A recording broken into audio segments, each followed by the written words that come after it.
कल एक हमारे सामने प्रश्न आया कि सर, क्या पति पत्नी मुकदमा करने के बाद एक दूसरे के साथ रह सकते हैं या फिर नहीं रह सकते हैं। तो देखिए, इसका डायरेक्ट आंसर है कि अगर आपने एक दूसरे के ऊपर मुकदमे कर दिए हैं और आपकी इच्छा, आपका मन, आपका इंटरनली सोल आपका ये कहता है कि हम गलत कर तरीके से अलग हो गए हैं, हमारे बीच में कोई ऐसा झगड़ा नहीं है, कोई विवाद नहीं है, लेकिन बिना बात के हम झूठे मुकदमे कर कर बैठे हैं और झूठ की ही लड़ाई लड़ रहे हैं, तो मैं कहता हूं आज ही आप एक दूसरे के साथ रह सकते हैं। लेकिन उससे पहले शर्त आपकी ये रहेगी कि जितने भी मुकदमे आपने पहले किए हैं, पति के ऊपर किए हैं, वो सभी मुकदमे वापस ले लीजिए। वापस लेने का तरीका क्या है वो मैं शॉर्ट में बताता हूं आपके लिए।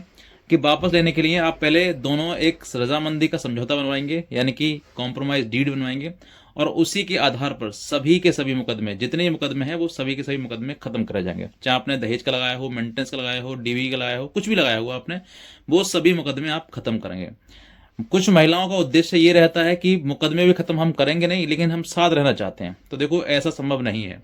हर पुरुष आज के टाइम में समझदार है, इंटरनेट सब चलाते हैं, सभी लोग समझते हैं कि हाँ, कहाँ से क्या ज्ञान लेना है। अगर तुम शातिरबाजी, चालाकी से, जो झूठ से अभी मुकदमे डाले, एक दूसरे का विश्वास तो आपका टूट ही गया होगा। क्योंकि मुकदमा करने के बाद साधारण सी बात है कि विश्वास तो खत्म ही हो जाता है। क्योंकि महिला कुछ ऐसे एलिगेशंस लगा देती है जो एलिगेशन हुआ ही नहीं, ऐसा हुआ ही नहीं, लेकिन फिर भी उस तरीके के आरोप पति के ऊपर, पति के परिवार के ऊपर लगा दिए जाते हैं। अगर एक साधारण सी बात कहें कि दहेज का एक छोटा सा अपराध बना के बड़ा बना दिया जाता है उसको, लेकिन अब जो है महिलाएं पति के ऊपर पति को छोड़कर जेठ के या देवर के या ससुर के ऊपर बलात्कार जैसे आरोप लगाते हैं कि मुझे इस तरीके से इसने गलत टच किया, छुआ, या फिर मुझे बलात्कार करने की प्रयास किया। ऐसी तमाम प्रयास करने के बाद जो है उनका मुकदमा उनके ऊपर दर्ज करवाया जाता है। क्यों? क्योंकि कहीं ना कहीं ये सोचते हैं कि भाई ये दहेज के मुकदमे में कुछ होने वाला तो है नहीं, तो इनके ऊपर गंभीर अपराध लगाओ। तो अगर आपकी मंशा ऐसी है कि कोई गंभीर अपराध लगाना है, तो आपको आज ही, अब मैं कहता हूं, मत जाइए कहीं पर भी, कहीं आपको जाने की आवश्यकता नहीं है। आपका रिश्ता वैसे भी टूट जाएगा, क्योंकि आप उस घर में रहने योग्य है ही नहीं। क्योंकि आपने जो प्लानिंग है, जो मनगढ़ंत घटना बना रहे हैं, वो कुछ और बना रहे हैं। ईश्वर सब देखता है, हालांकि आपके दिमाग में, मन में क्या चल रहा है कोई नहीं समझ पाएगा, लेकिन ईश्वर सब देखता है। आपका रिश्ता वो कहीं ना कहीं ऐसा कर देगा कि तुम उस घर में जाने लायक रहोगी नहीं, क्योंकि तुम्हारी सोच जो है वो कुछ और ही चल रही है। तुम्हारी सोच साथ रहने की नहीं, बल्कि साथ रहने के बहाने से कुछ और नया बढ़िया सा मुकदमा बनाने की प्रयास चल रहा है। तो ऐसी परिस्थिति में आप जो पति हैं, उनको ये सोचना है कि वाकई ये महिला जो है मेरे साथ रहने की इच्छा है इसकी, या फिर वाकई कुछ और नया डेवलप कर रही है वो। तो ये प्रयास जो है आपका, अगर साथ रहने का है, नियत आपकी अच्छी है, तो मैं कहता हूं आपको कोई नहीं रोक सकता है। आपके बीच में कानून आप लेकर आए हो, कानून खुद चल के नहीं आया है। अगर झूठे मुकदमे दर्ज करवाए हैं या फिर मुकदमा दर्ज दोनों पक्ष ने करवाए हैं, तो दर्ज तुमने ही करवाए हैं। तुम ही कानून को बीच में अपने दोनों पति पत्नी, हस्बैंड के बीच में लेकर आए हो, अन्यथा कोई बीच में नहीं आ रहा था। तो आज अगर ऐसी परिस्थिति आपके सामने आ रही है कि साथ रहने वाली बात है, तो साथ रह लीजिए।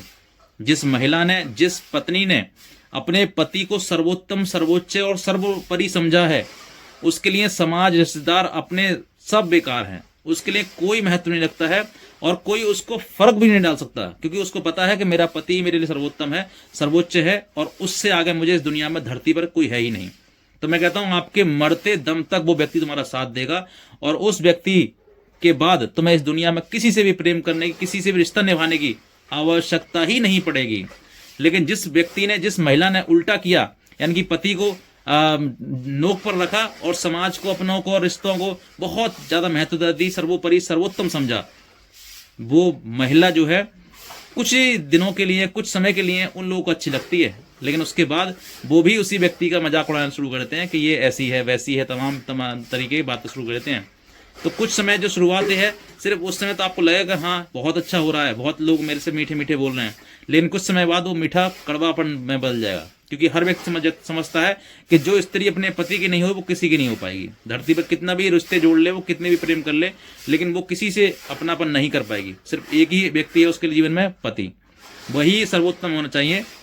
अगर फिर भी आपके मन में ये कहीं ना कहीं कहते, तो क्योंकि पछतावा होता ही है कि भाई मेरे ऊपर मैंने झूठे मुकदमे दर्ज करवा दिए हैं। हर सबको पता होता है कि मुकदमा झूठा है या सच्चा है। मेरे अंदर की जो जहन है वो सब बताता है कि हाँ मुकदमा मैंने सच्चा किया है या झूठा किया है। तो आप एक बार अंदर को झांकिए और समझिए कि वाकई मुकदमा जो है वो किस तरीके का मुकदमा, जीवन ठीक करने के लिए है या फिर बर्बाद करने के लिए है। तो अगर आपको गिल्टी हो रहा है, पछतावा हो रहा है कि हाँ मुझे अपने पति के साथ रहना है, तो मैं कहता हूं सब कानून को ताक पर रख दीजिए, सिर्फ और सिर्फ एक ही व्यक्ति से प्रेम करिए, बात करिए और सोचिए कि मुझे वो पति जरूरी है या फिर मुकदमा। अगर वो कह रहा है कि भाई हम साथ रह लेंगे और आप जो है ये मुकदमा खत्म कर लो, तो मैं कहता हूं मुकदमों को आज ही लात मार दो और कह दो जी मुझे मुकदमा नहीं चाहिए, मुझे तुम चाहिए, तुमसे ऊपर कुछ नहीं है, मुझे मेरे से गलती हुई उसको क्षमा करो और अब हम दोनों साथ रहते हैं। और जीवन में दोबारा कभी भी कोर्ट कचहरी की तरफ मुड़ के मत देखना, अपना परिवार बसाना और आगे बढ़ जाना।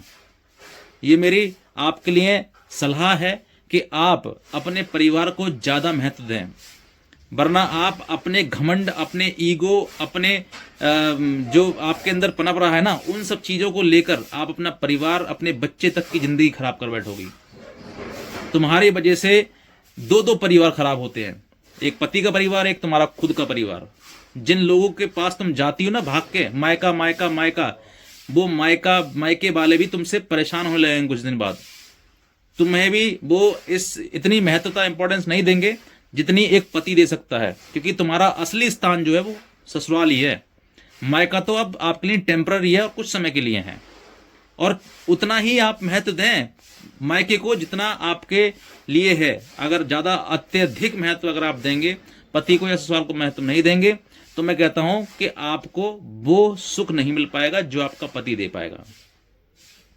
इस धरती पर आपको मैं कहता हूं अभी आपके अंदर थोड़ा सा ईगो है, घमंड है, भाई मेरे माता, मेरे पिता, मेरा भाई, मेरा ये, मेरा वो।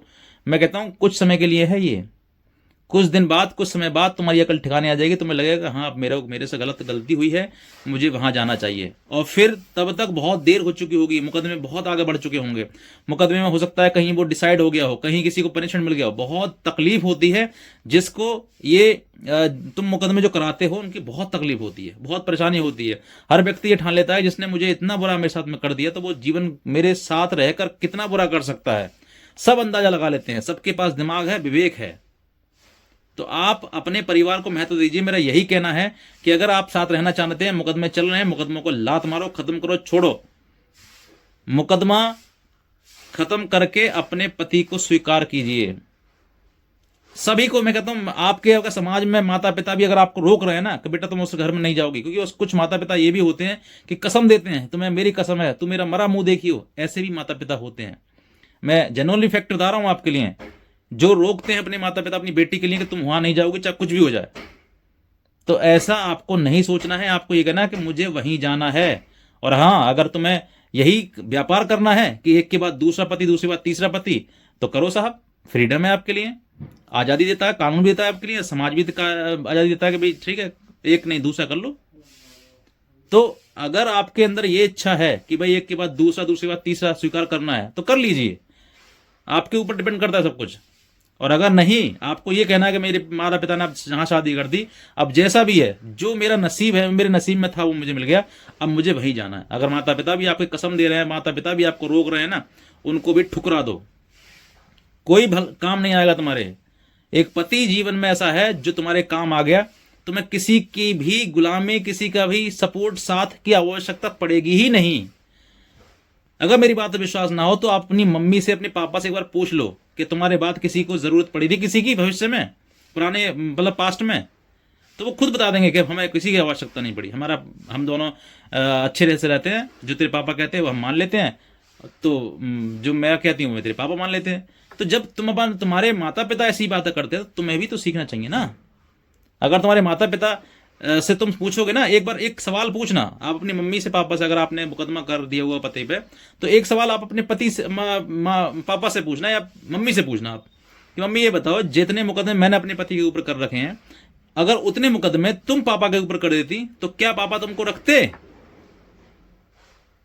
101% कहता हूं जवाब में ये आएगा नहीं। जवाब में ये ही आएगा कि नहीं, हम नहीं रखते, तेरे पापा बहुत खराब हैं, वो मुझे नहीं रखते, बिल्कुल यही जवाब आएगा।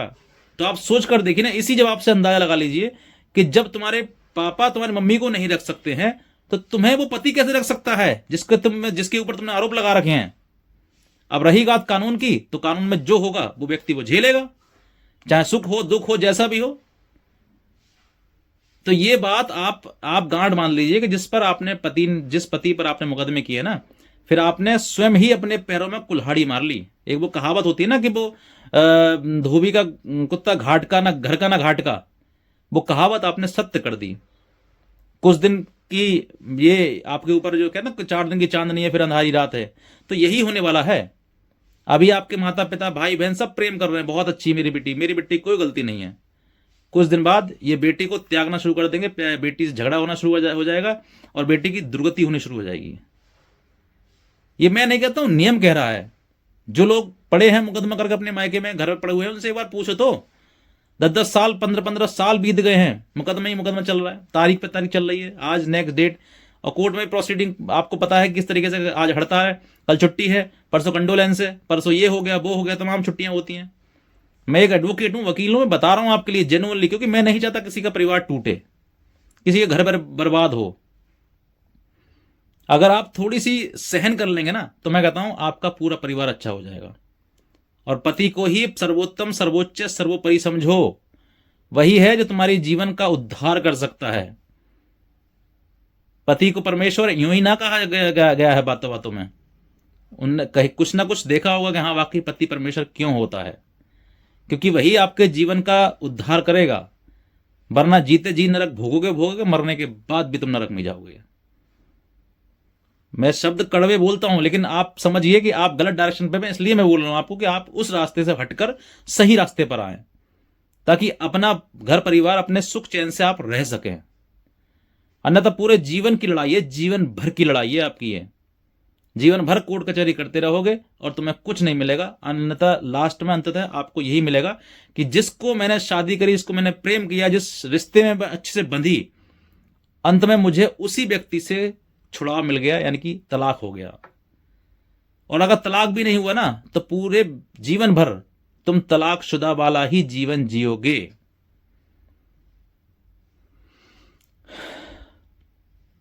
इसीलिए मैं कहता हूं आपके लिए कि पति को पकड़ो। जितने तुम 4-5-10 लोगों को कहानी बताते फिर रहे हो ना, दुख की भरी कहानी, ये सब चीजें हो रहा है, ये सब चीजें, इससे बेहतर है कि तुम अपने पति को ही पकड़ो, उसको ही जितना दुख बताना है बताओ, उसी की सेवा करो, जैसे भी करना है उसी को पकड़ो, उसी को सर्वोत्तम समझो। बाकी कोई इस धरती पर नहीं है तुम्हारा।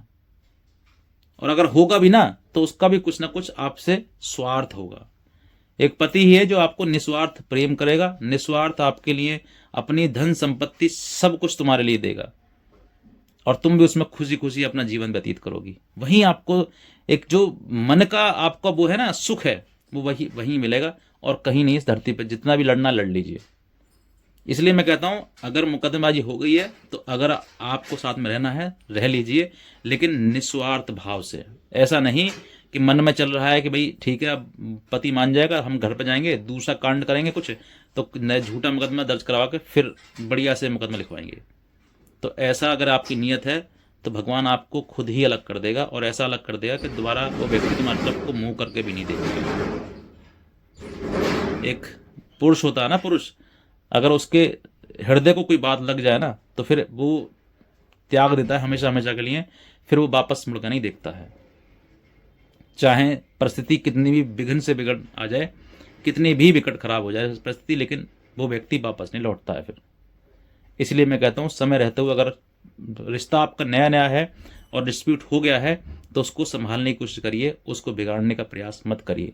आपके घमंड में, आपके दादागिरी में, आपके जो गुरूर है, वो सब टूट जाएगा उस दिन जिस दिन वो उस आदमी ने आपसे मुंह मोड़ लिया। अगर थोड़ी सी भी उम्मीद है रिश्ता बचाने की, तो बचा लीजिए, समय रहते हुए हर चीज़ ठीक हो जाएगी। इतना ही कहना चाहूँगा। नए हैं सब्सक्राइब करिएगा और शेयर जरूर करिएगा इस वीडियो को, ताकि और भी लोग कुछ सीख सकें वीडियो से। क्योंकि आजकल जो है महिलाएं बहुत ज़्यादा पता ना किस बहकावे में जा रही हैं, कहाँ जा रही हैं, क्यों ऐसा कर रही हैं, कुछ नहीं पता, लेकिन बहुत ज़्यादा मुकदमों की तादाद बढ़ रही है। इसीलिए मेरा प्रयास है कि आप थोड़ा सा समझिए, मेरी वीडियो से देखिए, समझिए कुछ चीज़ें, और किसी को लीगल हेल्प अगर आप चाहिए तो आप दिए हुए नंबर पर फ़ोन करिएगा, मैं आपकी पूरी मदद कर पाऊँगा। इतने का चाहूँगा। आज का वीडियो देखने के लिए बहुत धन्यवाद।